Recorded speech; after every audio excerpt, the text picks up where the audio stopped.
Jemaat sekalian, mari kita bangkit berdiri. Shalom, jemaat yang dikasihi oleh Tuhan. Minggu ini kita sudah memasuki Minggu Prapaskah pertama. Sebagai tanda memasuki Minggu pertama Prapaskah, Bapak Endi dan Saudara Yosia akan menyalakan lilin yang pertama untuk mengingatkan kita bahwa sejarah Paskah diawali oleh kejatuhan manusia pertama ke dalam dosa ketika mereka berada di Taman Eden. Namun sekaligus juga mengingatkan kita bahwa berita Injil pertama diberitakan kepada Adam dan Hawa setelah kejatuhan mereka.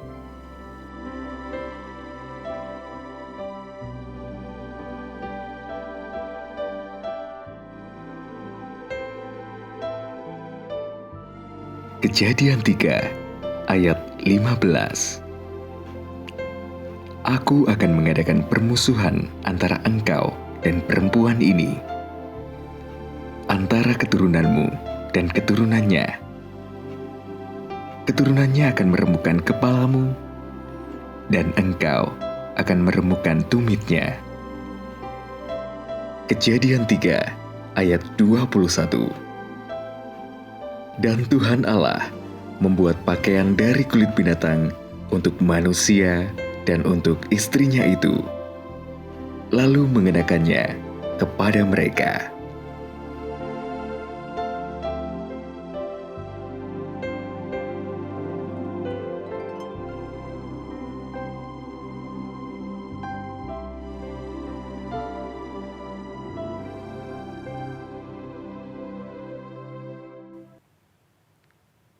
Pertolongan kepada kita adalah di dalam nama Tuhan yang menciptakan langit dan bumi.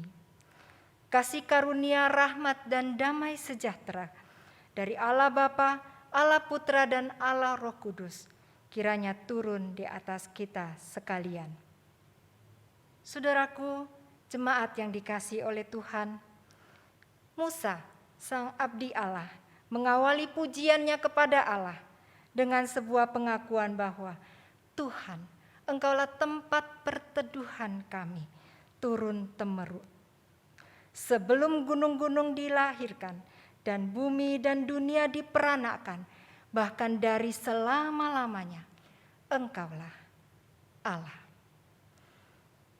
Mari saudaraku sekalian, kita mengangkat suara kita mengangkat pujian kepada Allah kita yang maha besar. Kita meninggikan Tuhan kita, Yesus Kristus. Terpujilah nama Yesus. Oh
sehati dalam doa.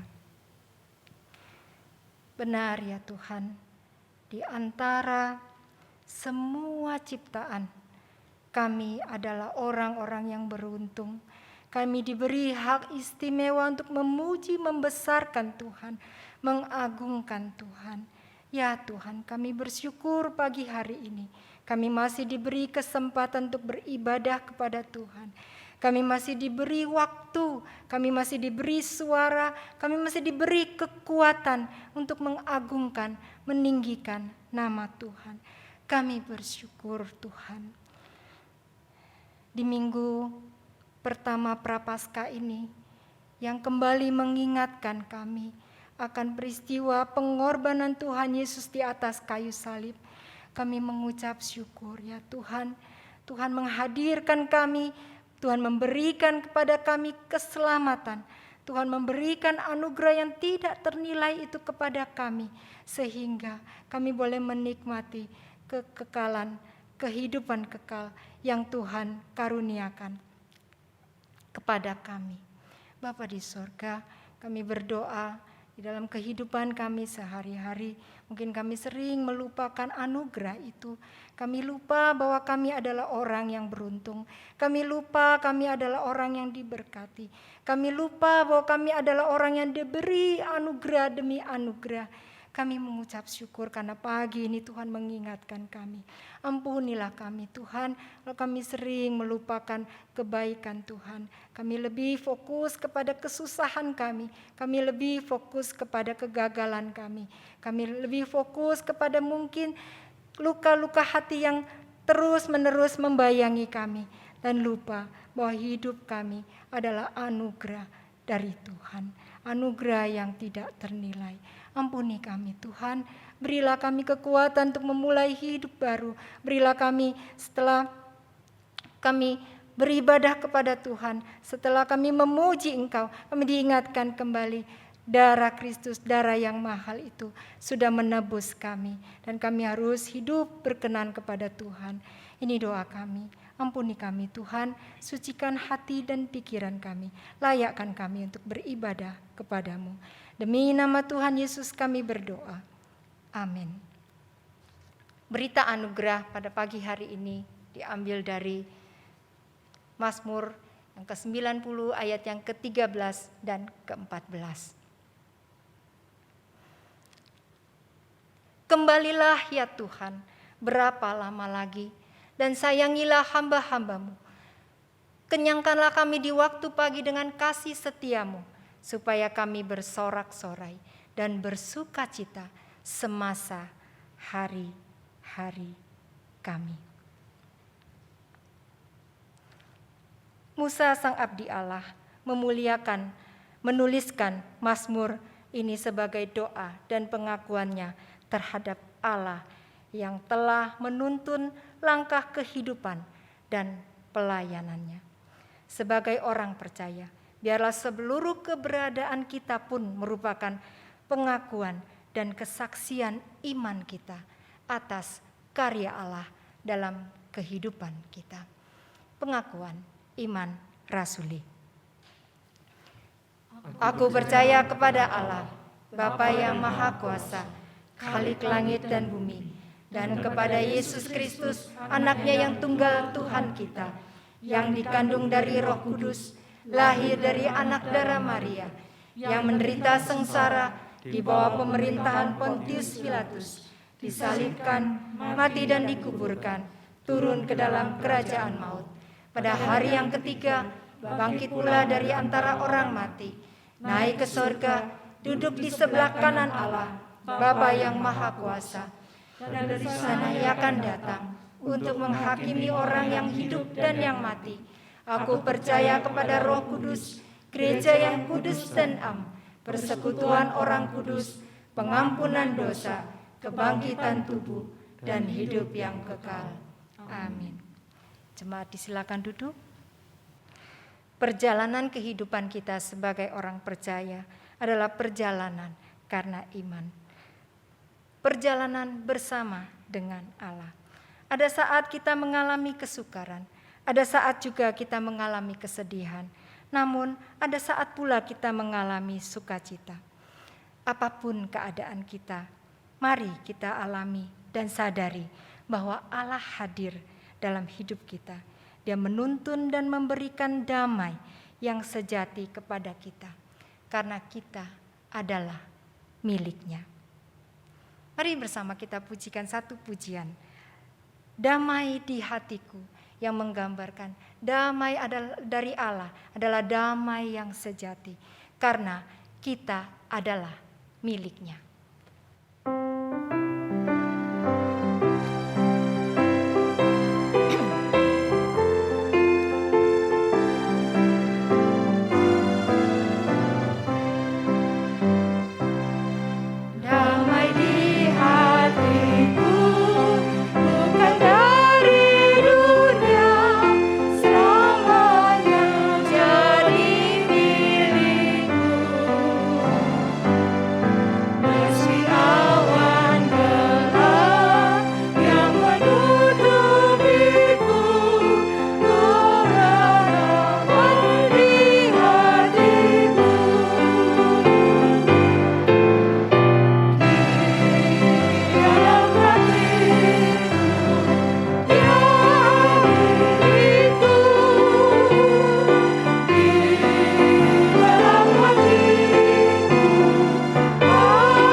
Pada akhirnya saudaraku, fokus pertumbuhan iman kita adalah kepada Yesus, teladan kita yang agung. Seluruh arah pertumbuhan iman kita adalah menjadi serupa dengan Dia, karena Dialah yang memiliki hidup kita. Menjadi seperti Tuhan Yesus adalah kerinduan utama kita di dalam kehidupan yang singkat ini. Seperti Yesus yang kurindui.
Kita akan menyiapkan diri untuk mendengarkan firman Tuhan. Firman Tuhan pada pagi hari ini akan disampaikan oleh Pendeta Rahmiati. Disilakan. Saudara-saudara, bersyukur pada saat ini kita bisa beribadah kepada Tuhan. Kita bersyukur untuk kemurahan-Nya di mana kita dengan leluasa boleh datang menghadap hadirat-Nya. Dan saat ini kita akan bersama-sama merenungkan sebagian firman Tuhan dengan satu tema, yaitu kesadaran tentang kehidupan. Nah, saudara-saudara, sebelum kita akan membaca firman Tuhan dari Mazmur 90 dan beberapa bagian yang lain, mari kita akan masuk ke dalam doa terlebih dahulu. Mari kita berdoa. Ya Tuhan, inilah kami anak-anak-Mu yang pada saat ini datang untuk beribadah kepada-Mu. Dan di tengah ibadah ini kami bersyukur bahwa kami boleh diterangi oleh kebenaran firman Tuhan. Ya Bapa, tolonglah kami mau menyiapkan hati kami untuk siap dibentuk menjadi yang Tuhan mau. Untuk menjadi tanah yang subur, yang siap ditanami oleh benih firman Tuhan yang hidup. Dan kami rindu dengan kekuatan dari Tuhan, kami menjadi pelaku-pelaku firman. Ya Tuhan, tolonglah kami semua tanpa terkecuali, termasuk hamba-Mu ini yang hanya akan dipakai sebagai alat-Mu. Karena kami sama-sama rindu terus diajar, terus diingatkan, terus dibentuk dan dikuasai oleh kebenaran firman Tuhan dan hidup berdasarkan kebenaran firman Tuhan. Berbicaralah kepada kami ya Tuhan dan pimpinlah kami pada waktu kami merenungkannya bersama-sama. Di dalam nama Tuhan Yesus Kristus, Juru Selamat kami yang hidup, kami berdoa. Amin. Saudara-saudara, pada saat ini kita akan bersama-sama membaca dari Mazmur 90 ayat yang pertama sampai bagian yang terakhir. Saya akan bacakan demikian bunyinya. Tuhan, Engkaulah tempat perteduhan kami, turun-temurun. Sebelum gunung-gunung dilahirkan dan bumi dan dunia diperanakan, bahkan dari selama-lamanya sampai selama-lamanya, Engkaulah Allah. Saudara-saudara, kita melihat di sini Musa berdasarkan pengalamannya bersama Tuhan. Dia boleh melihat dengan jelas bahwa memang hanya ada satu Allah di dunia ini. Dia adalah Allah yang patut disembah. Dia adalah Allah pencipta dari segala sesuatu. Dia adalah Allah yang berdaulat. Dia adalah Allah yang hidup. Karena dia bisa menyaksikan semuanya ini di dalam perjalanan hidupnya. Pada waktu dia di Mesir, pada waktu dia memimpin bangsa Israel keluar dari Mesir menuju ke tanah perjanjian.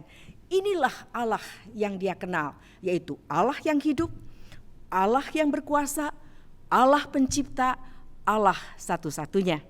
Kita teruskan, saudara. Engkau mengembalikan manusia kepada debu dan berkata, kembalilah hai anak-anak manusia, sebab di matamu 1000 tahun sama seperti hari kemarin apabila berlalu, atau seperti satu giliran jaga di waktu malam. Engkau menghanyutkan manusia, mereka seperti mimpi, seperti rumput yang bertumbuh di waktu pagi, berkembang dan bertumbuh di waktu petang, lisut dan layu. Sungguh kami habis lenyap karena murka-Mu, dan karena kehangatan amarah-Mu kami terkejut. Engkau menaruh kesalahan kami di hadapan-Mu, dan dosa kami yang tersembunyi dalam cahaya wajah-Mu. Sungguh segala hari-hari kami berlalu karena gemas-Mu. Kami menghabiskan tahun-tahun kami seperti keluh. Masa hidup kami 70 tahun, dan jika kami kuat 80 tahun, dan kebanggaannya adalah kesukaan dan penderitaan, sebab berlarunya buru-buru dan kami melayang lenyap. Di sini Musa menyadari bahwa faktor penentu hidup manusia ada di tangan penciptanya. Betapa kita sebagai manusia sangat bergantung kepada pencipta kita, baik untuk keberadaan kita maupun keberlangsungan hidup kita. Maka Musa menyadari betul bahwa kehidupan kita ini ada di tangan Tuhan. Oleh karena itu manusia tidak boleh menyombongkan diri dan berpikir seperti bagian firman Tuhan lain mengatakan bahwa oh iya saya bisa lakukan ini, saya bisa lakukan itu, saya merencanakan ini dan pasti tercapai. Tidak, kita harus mengandalkan Tuhan dan menggantungkan seluruh hidup kita kepada Tuhan. Dan di bagian ini juga Musa menyadari bagaimana di dalam perjalanannya termasuk dirinya sendiri bisa berontak kepada Tuhan, bisa tidak mempermuliakan Tuhan, bisa hidup dengan tidak berkenan kepada Tuhan. Sesungguhnya kita sebagai manusia adalah orang-orang yang ada di bawah murka Allah, yang tidak layak berada di hadapan Tuhan, yang tidak layak menghampiri hadirat Tuhan. Saudara, Musa menyadari ini bahwa sesungguhnya manusia adalah manusia yang tidak berdaya. Maka saudara, kita lihat pada waktu dia menyadari hal ini, lalu dia mengatakan demikian. Di situ dikatakan, siapakah yang mengenal kekuatan murka-Mu di ayat 11 dan takut kepada gemas-Mu. Lalu kemudian di ayat 12 dikatakan, biarlah kami menghitung hari-hari kami sedemikian, sehingga kami beroleh hati yang bijaksana. Dan dilanjutkan kalau saudara perhatikan setelah ayat-ayat itu. Musa memohon kemurahan Allah di dalam kesadaran akan ketidaklayakannya. Lalu dia memohon kemurahan Allah karena dia tahu bahwa hanya karena kemurahan Allah saja maka kita atau manusia bisa diampuni. Nah, saudara, yang akan kita soroti adalah ayat yang ke-12 ini. Yang mengatakan, biarlah kami menghitung hari-hari kami sedemikian hingga kami beroleh hati yang bijaksana. Apa sih yang dipikirkan oleh Musa pada waktu itu? Apa yang dipikirkan oleh Musa? Apa yang ingin Musa katakan kepada kita pada waktu dikatakan, ajarlah kami menghitung-hitung hari kami sedemikian sehingga kami beroleh hati yang bijaksana. Saudara-saudara, kalau kita perhatikan, Musa ini adalah orang yang lahirnya di tengah suatu situasi yang tidak menyenangkan. Karena setiap laki-laki di Mesir itu seharusnya apa? Dibunuh. Belum lahir sudah dibunuh. Maksudnya supaya tidak pernah ada laki-laki lagi orang Yahudi lahir. Nah, sekarang kita lihat bahwa Musa bisa dilahirkan oleh karena kemurahan Tuhan. Lalu seharusnya sekarang karena Firaun tidak bisa mengendalikan bidan-bidan ini rupanya. Lalu akhirnya dia bilang pokoknya semua anak laki-laki Mesir itu harus dimasukkan atau dilempar ke sungai. Nah, sekarang saudara kita lihat berkat kemurahan Tuhan, ya. Musa lalu kita lihat diambil oleh putri Firaun dan menjadi anak dari putri Firaun. Dalam kemurahan Tuhan juga putri Firaun membiarkan Musa ini kita lihat diasuh oleh ibunya, disusui oleh ibunya sampai akhirnya dia kembali ke tengah putri Firaun. Nah, lihat ini saudara. Musa bisa memutuskan ini adalah hidupnya. Ya, betul ada kemurahan-kemurahan Tuhan di sana dan dia bisa mengatakan kemurahan Tuhan itu adalah untuk membuat dia ada di tengah-tengah keluarga kerajaan. Dan dia bisa mengatakan, ya sudahlah, ini memang sudah ini hidup saya bersyukur dan saya akan menjalani kehidupan ini sebagaimana adanya, saya ikut arus saja. Di situ ada satu kepercayaan bahwa raja ini adalah dewa yang patut disembah, ya ikut aja lah. Lalu ada kebiasaan-kebiasaan orang Mesir yang ya walaupun tidak sesuai dengan kehendak Tuhan, tapi pokoknya dia bisa mengambil keputusan. Saudara perhatikan ini, Musa bisa mengambil keputusan untuk sudah saya akan hidup di Mesir, saya akan hidup sebagai orang Mesir, saya akan menikmati kehidupan di dalam kerajaan yang begitu mewah dan menyenangkan, aman, nyaman, beres semuanya. Dia tidak usah peduli yang lain. Pokoknya raja suruh dia apa, dia ikut saja, dia ikut arus saja. Sudah mengikuti semua yang ada dan menikmati semua yang ada. Tapi kenapa kita lihat selanjutnya Musa tidak berhenti di situ. Lalu dikatakan ada orang dari Mesir itu lalu berusaha lagi bertengkar dengan orang Yahudi. Lalu apa yang terjadi saudara? Musa berusaha menengahi dan membela karena rupanya selama dibesarkan oleh ibunya dan diajarkan, kan orang Yahudi harus diajarkan berulang-ulang tentang firman Tuhan, tentang siapa dia sebenarnya. Lalu bagaimana rencana Allah bagi bangsa ini untuk menjadi berkat bagi bangsa yang lain melalui kedatangan Mesias, yaitu Tuhan Yesus Juru Selamat kita yang sedang kita peringati kehadirannya dan bagaimana dia akan mati dan bangkit bagi kita semua pada Paskah ini. Ini adalah bagian di mana kita memperingati kesengsaraan Tuhan Yesus dan bagaimana dia mati dan bangkit buat kita sekalian. Dan Musa diajarkan itu, diingatkan oleh ibunya bagaimana dia akan bahwa bangsa ini dipakai oleh Tuhan untuk menjadi jalan keselamatan bagi bangsa-bangsa lainnya, menjadi berkat bagi bangsa-bangsa lainnya. Dan kita lihat saudara, Musa ini bisa memutuskan, oh iya udahlah, bisa orang Tuhan bisa pakai yang lain lah. Sudahlah, pokoknya saya jalanin aja hidup ini bersama dengan keluarga ratu yang mengangkat dia. Nah sekarang apa yang terjadi saudara? Musa ini malah ikut-ikutan membela bangsanya. Dan lalu kita lihat apa yang terjadi. Dia karena lalu takut, setelah itu ada kejadian lagi yang lain di mana dia berusaha menengahi pada waktu orang Israel bertengkar antara mereka sendiri. Lalu dia mendengar, menyadari bahwa orang sudah tahu apa yang terjadi. Maka dia takut, dia lari, saudara. Dan lalu apa yang terjadi? Dia akhirnya, saudara, dia di luar di tanah Midian, memang dia bertemu seorang istri, lalu akhirnya perempuan yang menjadi istrinya, lalu dia menjadi penggembala domba, dan Tuhan kembali mau memakai dia, dan kita tahu apa yang terjadi, dia memimpin bangsa Israel keluar dari Mesir. Dan kita tahu perjalanan itu tidak mudah. Dia berhadapan dengan orang-orang yang tidak mau dikembalakan. Dia berhadapan dengan orang-orang yang selalu berpikir bahwa saya ingin seperti bangsa lain. Dan lihatlah itu, kayaknya bangsa lain lebih enak hidupnya daripada kita. Nah, saudara, ini yang dihadapi oleh Musa selama di padang gurun bersama bangsa yang dititipkan oleh Tuhan kepadanya untuk dibawa keluar dari Mesir dan masuk ke tanah perjanjian. Yang jadi pertanyaan kita kan, kenapa sih Musa itu enggak, udahlah biarin aja bangsanya dianiaya, udahlah pokoknya dia nikmati. Saudara, jawabannya ada di Ibrani. Nah, saya ajak saudara-saudara, kita akan lihat di Ibrani. Ini yang Musa, yang menjadi dasar bagi Musa. Kenapa dia mengatakan, ajarlah kami menghitung hari-hari kami sedemikian supaya kami beroleh hati yang bijaksana. Saudara, kalau kita perhatikan di Ibrani pasal yang ke-11, mulai dari ayat yang ke-23, demikian bunyinya. Karena iman, maka Musa setelah ia lahir disembunyikan selama 3 bulan oleh orang tuanya, karena mereka melihat bahwa anak itu elok rupanya dan mereka tidak takut akan perintah raja. Iman dari orang tuanya memohon belas kasihan kepada Allah untuk anak laki-laki yang lahir ini. Lalu ayat 24, saudara.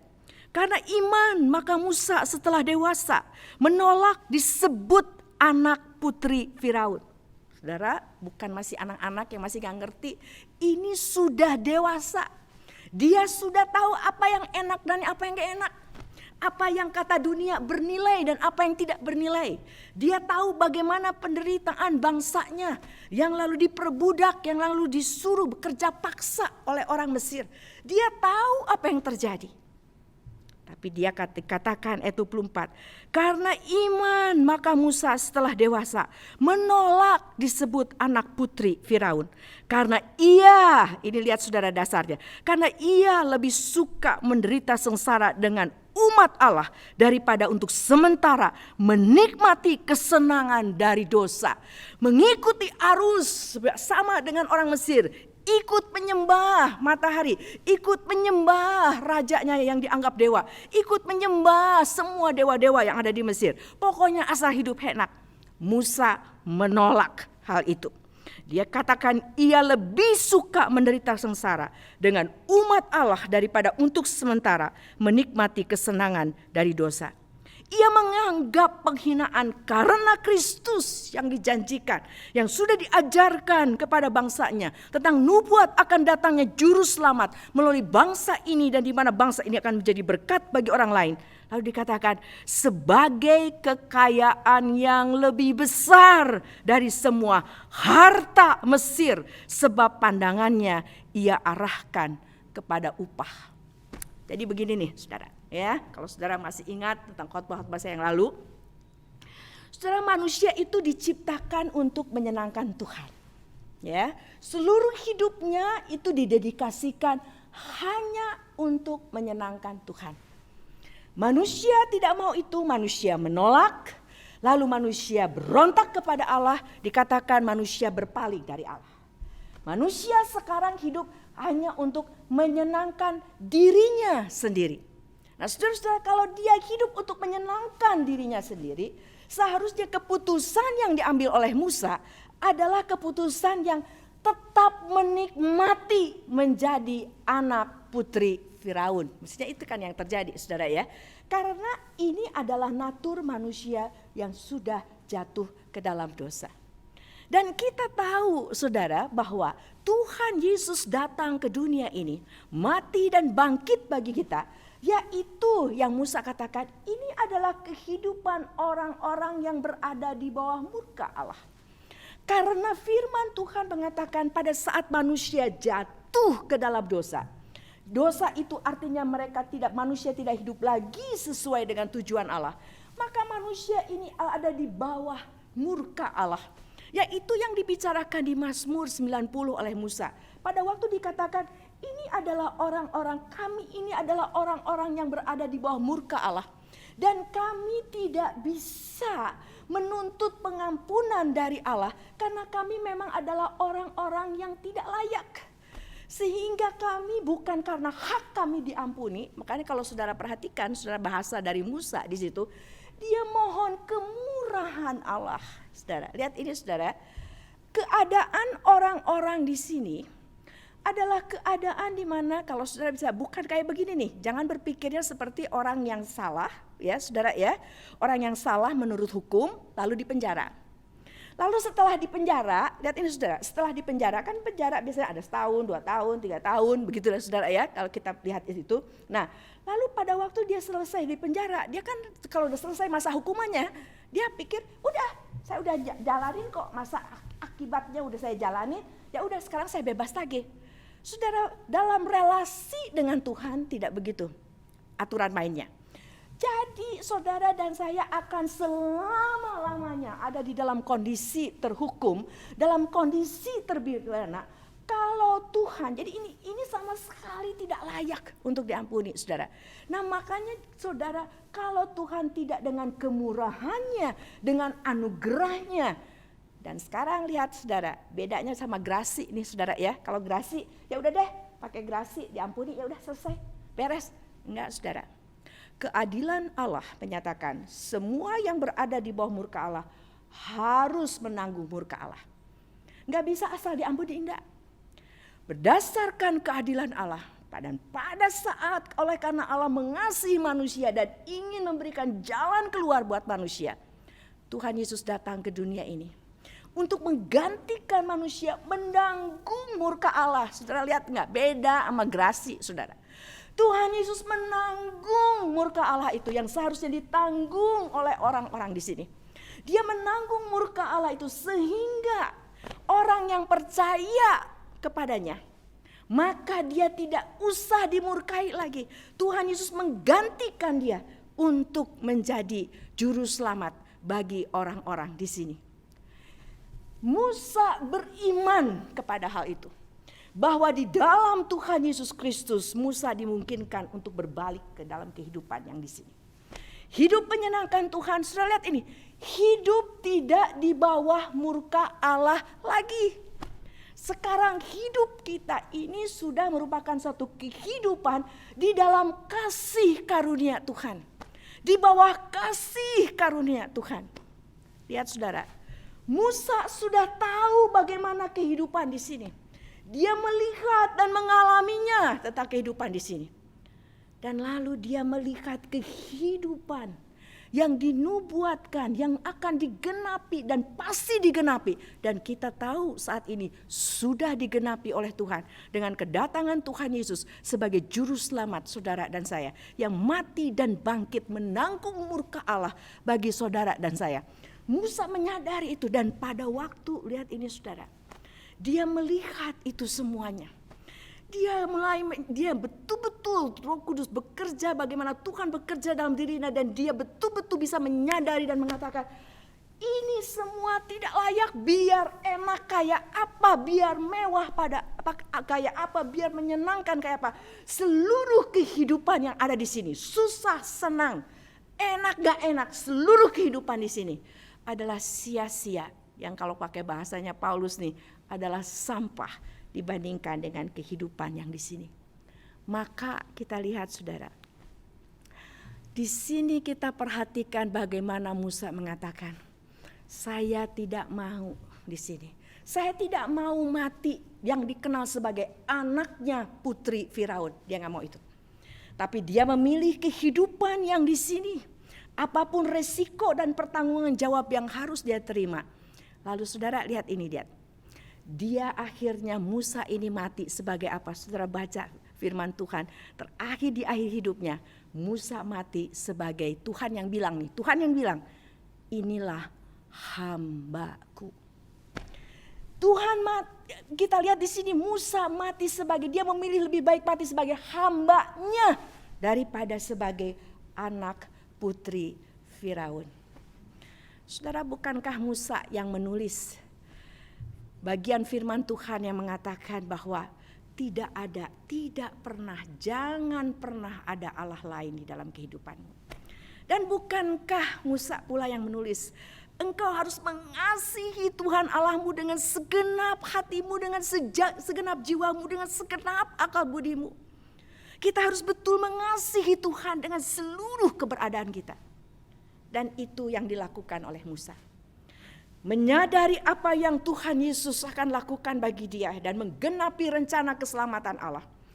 Karena Allah cinta saya diselamatkan, saya diampuni, saya dipulihkan, sehingga saya dari yang seharusnya hidup terus dalam murka Allah, sekarang kembali boleh hidup di dalam kasih karunia Allah. Musa sekarang menyadari betapa Tuhan cinta dia. Dan Tuhan wujudkan, membalikan kehidupan dia sekarang kepada kehidupan yang diperkenan Tuhan. Dan lihat ini saudara, sekarang Musa juga akan mewujudkan cintanya kepada Tuhan. Setelah kasih karunia Tuhan bagi dia, setelah kemurahan demi kemurahan Tuhan dinyatakan kepada dia, Musa juga ingin menunjukkan cintanya kepada Tuhan dengan mengatakan, saya tidak mau hidup sebagai anak putri Firaun, tapi saya ingin hidup sebagai hambanya Allah. Semua ini adalah sampah dibandingkan dengan kehidupan di sini. Apapun yang Tuhan izinkan jalani di sini, ini adalah satu kehidupan yang layak untuk dijalani. Ini yang Musa katakan tentang kesadaran tentang kehidupan, tentang mengatakan ajarlah kami untuk menghitung hari-hari kami sedemikian supaya kami memperoleh hati yang bijaksana. Saudara dan saya sebagai anak-anak Tuhan akan terus menjalani kehidupan ini sampai Tuhan katakan selesai, kamu pulang.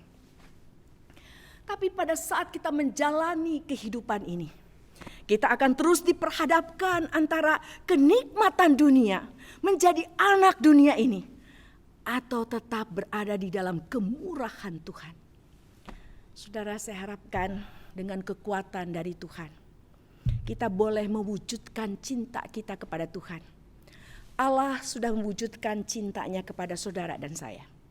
Kita semua sekarang di dalam anugerah Tuhan sudah memperoleh keselamatan, pengampunan dari murka Allah oleh karena apa yang dilakukan oleh Tuhan Yesus Kristus. Tuhan sudah menyatakan kasih-Nya. Musa sekarang sudah menyatakan kasih-Nya kepada Tuhan. Dan mengatakan, saya pokoknya gak mau hidup sebagai anak putri Firaun. Saya mau hidup sebagai anak Tuhan, sebagai hambanya Tuhan. Bagaimana dengan saudara dan saya pada saat ini? Apa tanda cinta saudara dan saya kepada Tuhan? Di tengah perjalanan ini, saya tidak tahu apa yang sekarang saudara sedang pergumulkan. Saya tidak tahu apa yang sedang saudara alami pada saat ini. Pilihan-pilihan apa yang sedang disodorkan kepada saudara. Tapi apakah saudara akan sama seperti Musa yang mengatakan, ia menganggap penghinaan karena Kristus sebagai kekayaan yang lebih besar daripada semua harta Mesir atau apapun juga. Mari kita berdoa. Ya Tuhan, Tuhan mengenal kami satu persatu. Engkau tahu betul keadaan kami, keluarga kami, pekerjaan kami, kesehatan kami, kehidupan keseharian kami. Semuanya Tuhan tahu. Ya Bapa, kami terus diperhadapkan kepada pemilihan. Apakah kami akan menyelesaikan dengan aturan main dunia ini, ikut cara berpikir dunia ini menjadi sama dengan dunia ini? Atau kami akan mengambil keputusan Tuhan, apapun yang Tuhan izinkan terjadi yang harus kami jalani pada saat ini. Kami tetap mau disebut sebagai anak Tuhan. Kami tetap mau terus dan mengakhiri hidup ini sebagai hamba-Nya Tuhan. Kami melihat bahwa tanda cinta Tuhan kepada kami jauh lebih berharga dari apapun juga. Tolonglah Tuhan, sementara kami terus mengingat kesengsaraan Tuhan Yesus, mengingat apa yang sudah Tuhan Yesus lakukan buat kami. Biarlah kami isi dengan detik-detik di mana kami pakai sebagai kesempatan hidup yang masih Tuhan berikan ini untuk menunjukkan tanda cinta kami kepadamu. Dan terus menunjukkan satu kehidupan Tuhan, semuanya adalah sampah dibandingkan pengenalan akan Kristus. Di dalam nama Tuhan Yesus, hamba serahkan jemaat-Mu dimanapun mereka berada ke dalam tangan Tuhan. Tuhan kuatkan, Tuhan teguhkan, sehingga mereka terus boleh melihat bahwa kehidupan di bawah kasih karunia Allah tidak bisa dibandingkan dengan apapun juga. Karena semua yang ada di dunia ini sementara, sedangkan hidup di dalam kasih karunia Allah adalah untuk selama-lamanya. Amin.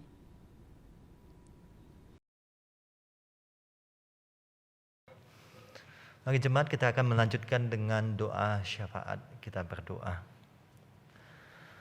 Bapa dalam surga, kami terus berdoa bagi bangsa dan negara kami ya Tuhan. Kami bersyukur untuk vaksinasi tahap pertama yang telah dilaksanakan, yang boleh memberikan vaksin kepada 1 juta lebih dari rakyat Indonesia. Dan kami terus berdoa ya Tuhan untuk vaksinasi tahap kedua yang telah dimulai pada Rabu kemarin, dan kami terus doakan untuk vaksinasi tahap-tahap selanjutnya, dan kiranya ini dapat membawa tujuan dari pemerintah agar kami bisa keluar dari wabah pandemi COVID-19 ini. Kami juga berdoa bagi masyarakat, sebagai masyarakat yang mungkin menolak vaksinasi ini berkaitan dengan alasan kesehatan maupun kepercayaan. Kami berdoa bila pemerintah dapat memberikan alasan, memberikan pengarahan di dalam vaksinasi ini sehingga dapat diterima dengan baik di kalangan masyarakat. Terima kasih ya Tuhan.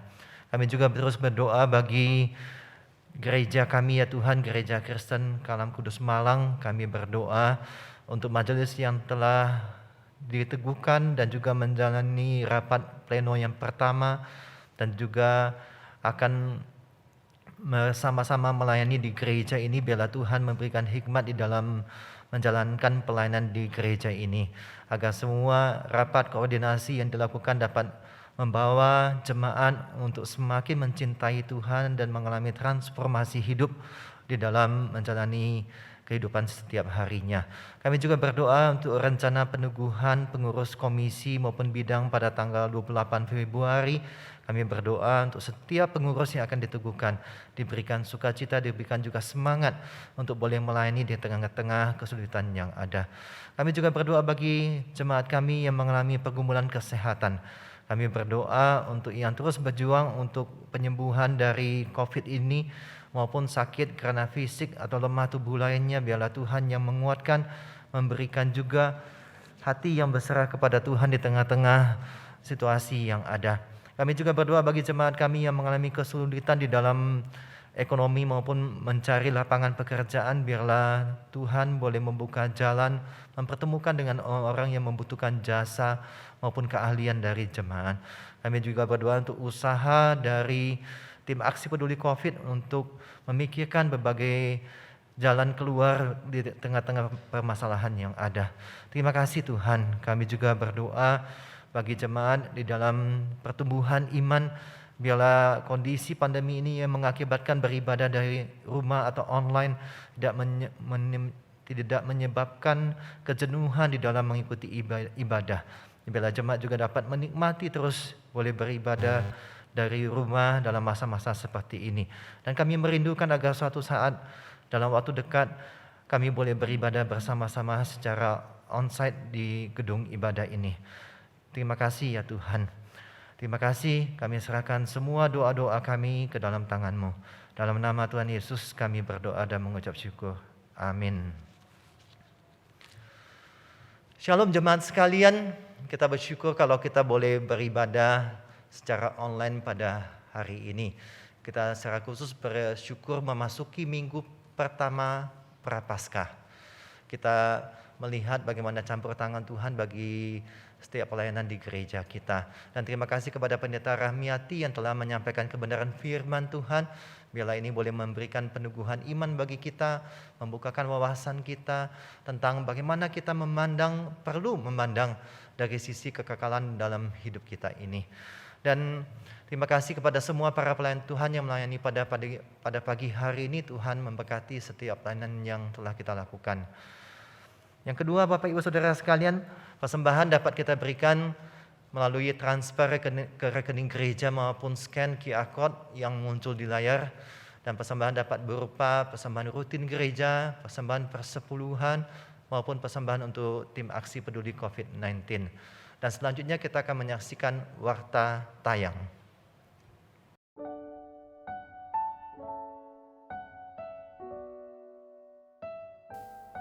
Salam sejahtera jemaat Gereja Kristen Kalam Kudus Malang.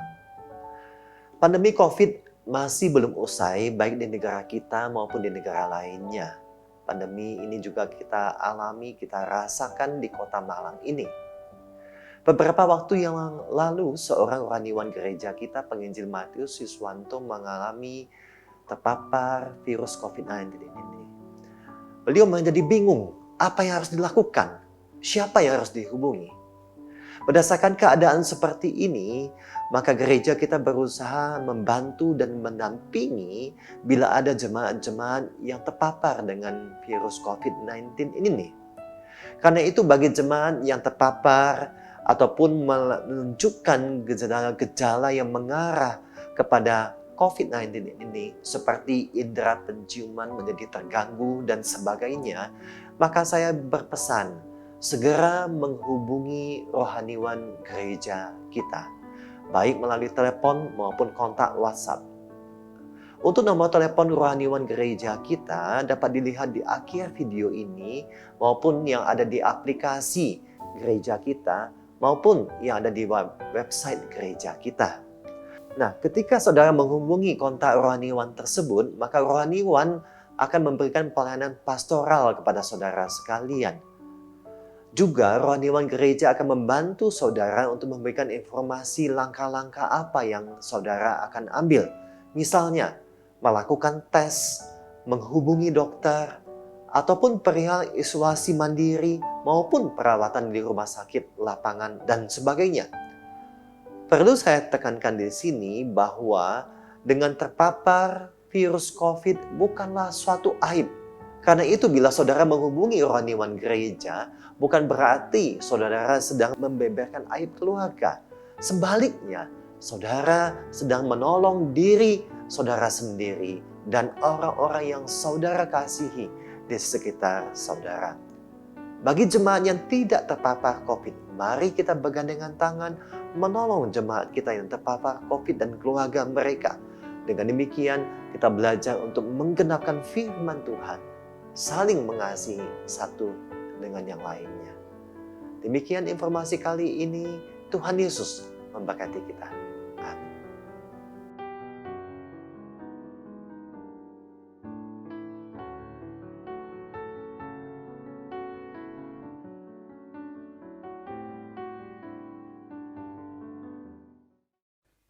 Shalom jemaat sekalian, GKKK Malang akan mengadakan peneguhan pengurus komisi pada hari Minggu 28 Februari 2021 di Kebaktian Umum kedua.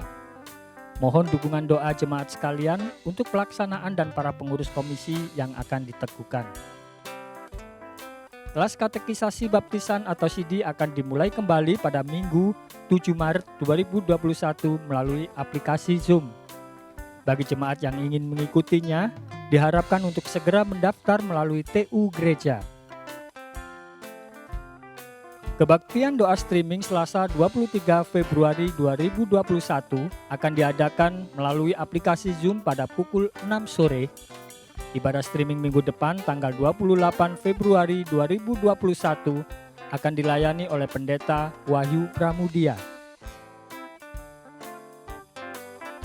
Ibadah streaming dapat diakses di YouTube channel GKKK Malang dan ibadah umum yang pertama ditayangkan di Malang TV pada pukul 6 pagi dan disiarkan di Radio RRI frekuensi 91,5 FM pada pukul 7:30 pagi. Mohon dukungan doa bagi pelayanan di gereja kita. Selamat hari Minggu, Tuhan Yesus memberkati. Jemaat sekalian, dua hal yang ingin saya tekankan. Yang pertama, minggu depan akan dilakukan peneguhan pengurus komisi atau bidang sebagai organ pendukung pelayanan di gereja ini. Kita terus doakan agar setiap pengurus komisi atau bidang boleh diberikan kekuatan, diberikan juga hikmat di dalam melayani di tengah-tengah situasi pandemi saat ini. Dan yang kedua, bagi Bapak Ibu Saudara sekalian, saya terus menghimbau kita semua boleh mendownload aplikasi gereja. Bagi Bapak Ibu yang memiliki smartphone, dapat mendownload aplikasi gereja sebagai media informasi dan komunikasi untuk kita mengikuti acara atau kegiatan-kegiatan di gereja kita dan informasi-informasi yang dibutuhkan. Dan yang terakhir, bagi kita bersama-sama mengingat kondisi saat ini masih tetap membuat kita perlu menjaga dan mematuhi protokol kesehatan, sering mencuci tangan, menggunakan masker, kemudian kita menjaga kesehatan fisik kita dan tetap jaga hati kita terpaut kepada Tuhan. Jemaat sekalian, saya undang kita untuk berdiri, kita akan mengakhiri ibadah kita dan kita naikkan doksologi.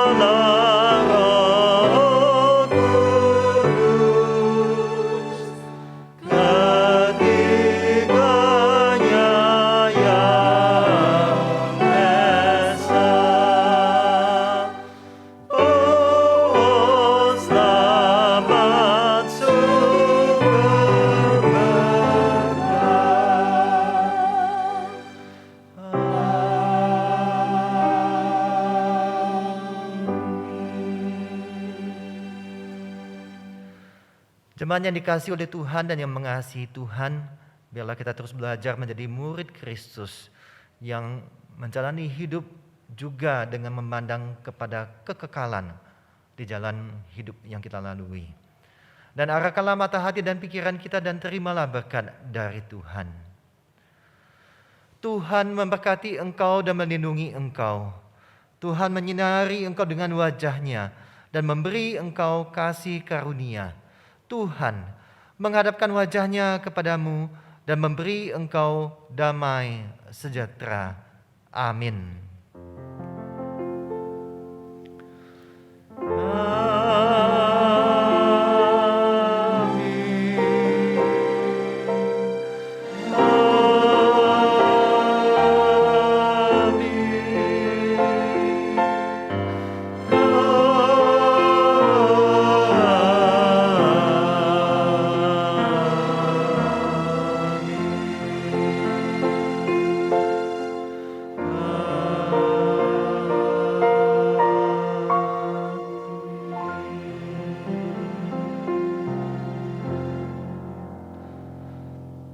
Ibadah kita selesai, silakan mengambil saat teduh. Tuhan Yesus memberkati kita sekalian.